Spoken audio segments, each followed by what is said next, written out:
Assalamualaikum, halo Tribuners, apa kabar semuanya? Balik lagi di wawancara eksklusif bersama dengan Tribun Lampung. Nah Tribuners, di wawancara eksklusif kita kali ini, kita akan lagi-lagi membahas mengenai COVID. Nah yang akan kita bahas hari ini adalah mutasi dari SARS-CoV-2 yang merupakan penyebab dari COVID-19 ini. Nah, untuk membahas mengenai mutasi dari SARS-CoV-2 ini, kita sudah bersama dengan Dr. Iswandi Darwis dari Rumah Sakit Abdul Muluk. Nah, selain akan membahas mengenai mutasi dari SARS-CoV-2 ini, Dr. Darwis juga akan berbagi pengalamannya sebagai penyintas COVID-19 ini. Nah, kita sudah terhubung dengan dokternya. Halo, Dok. Halo, Iya, apa kabar, Dok? baik, alhamdulillah sehat. Iya, lagi di mana, Dok? Lagi di rumah. Oh, lagi isolasi Dok ya. Iya, bisa minta waktunya sebentar ya Dok ya. Ya, boleh. Iya. Nah Dok, kita sekarang ini akan membahas mengenai yang lagi agak heboh ya Dok ya, mutasi SARS-CoV-2. Ini lagi banyak dibicarakan sekarang ini Dok. Nah, Ya, sebenarnya Dok ya, mutasi dari SARS-CoV-2 itu gimana ya Dok ya? baik. Jadi sebelumnya terima kasih Mm-mm. buat Tribun Network, Tribun Lampung yang sudah mengundang saya di sini. Mm-mm. Kita harus tahu dulu ya virus SARS-CoV itu apa. Jadi virus SARS-CoV itu adalah suatu virus yang menjadi penyebab penyakit COVID-19. Jadi COVID-19 itu nama penyakit, bukan virus ya. Jadi kalau ada nyanyian virus COVID-19 itu salah. Adanya penyakit COVID-19.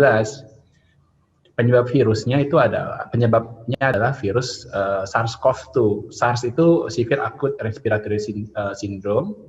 CoV itu coronavirus 2. Ada coronavirus 1, ada 2. Nah, 2 ini yang baru. Makanya disebut novel coronavirus.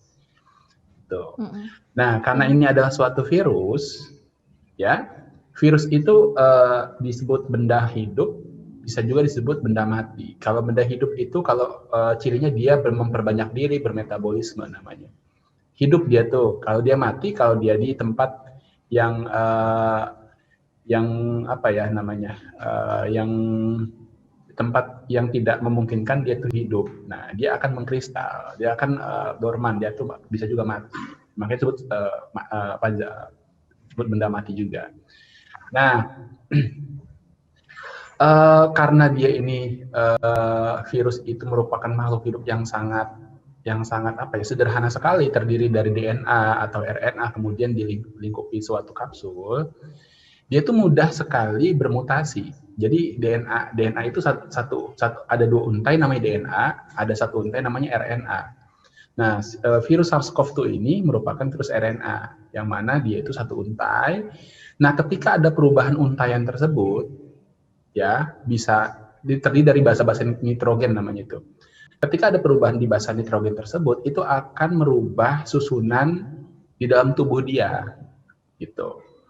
Nah, kalau disebut sebagai mutasi SARS-CoV-2 adalah ketika terjadi perubahan dalam susunan basa nitrogen tersebut, sehingga merubah susunan tubuh dia.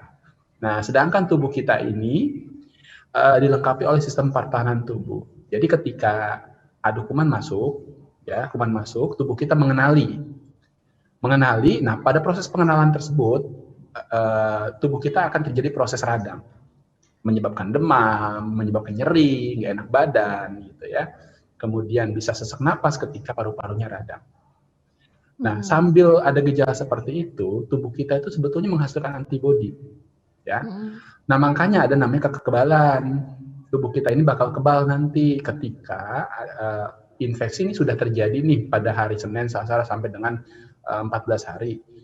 Nah, muncullah kekebalan dalam tubuh kita yang spesifik untuk virus yang masuk dalam tubuh penderita.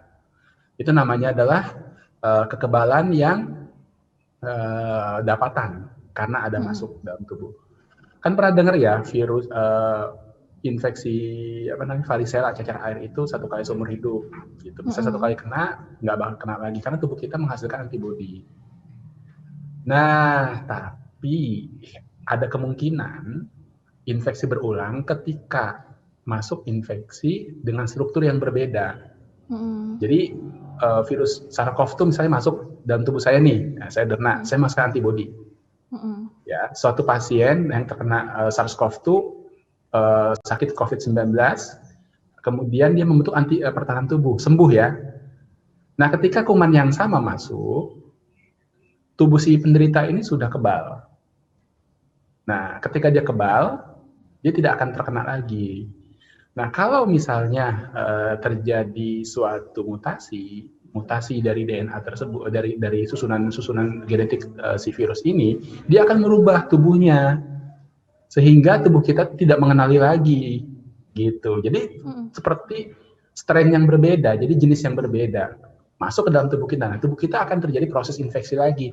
Antibodi kekebalan yang kemarin yang dihasilkan dari virus SARS-CoV-2 yang awal itu tidak bisa mengenali virus yang baru ini, seharusnya tidak kena infeksi gitu. Ya, kalau mutasi itu seperti itu, sehingga struktur tubuh si virus ini berubah gitu. Nah, ketika dia berubah, reseptornya berubah, kemudian daya tularnya mungkin berubah, kemudian respon terhadap terhadap terapi juga bisa berubah. Ini kita bisa tidak prediksi dan butuh penelitian lebih lanjut gitu. Itu namanya mutasi. Nggak cuma SARS-CoV-2 aja kok, banyak virus yang bermutasi. Bermutasi contohnya adalah avian influenza. Awalnya kan dia kena cuma dari hewan ke hewan gitu ya. Terus kok bisa dari hewan ke manusia? Nah, yang bahaya adalah manusia ke manusia. Itu karena dia bermutasi. Gitu. Iya. Nah, ini mutasinya dari SARS-CoV-2 itu apa yang belakangan ini dibilang orang itu adalah COVID baru gitu ya, Dok ya? Sebenarnya sama ya, tetapi beda strain aja.